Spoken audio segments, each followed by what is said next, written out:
This tutorial shows how to track page content with triggers. For example, number of items added to the basket.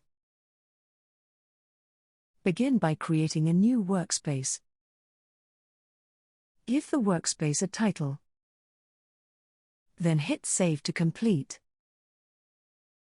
Click plus icon to add a new segment. Give it an appropriate label.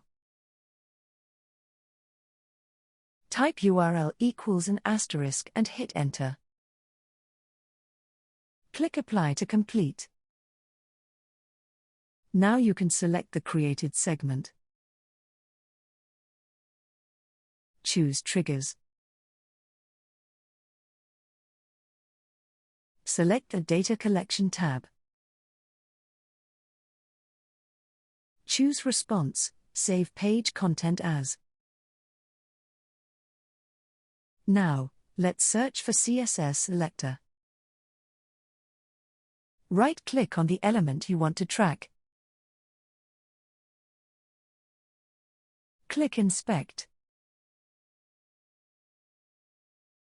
Use class names to form CSS Selector. Come back to the Use It Better app and type in the CSS Selector. Choose Attribute Data Point.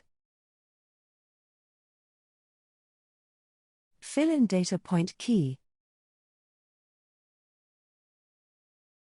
Then choose Convert Value to Number. Click Save to test the trigger in preview mode. Open the website in preview mode. Click Show Log to see data tracked by Use It Better.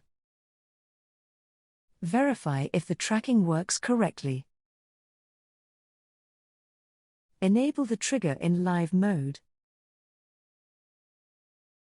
Save workspace to start the tracking.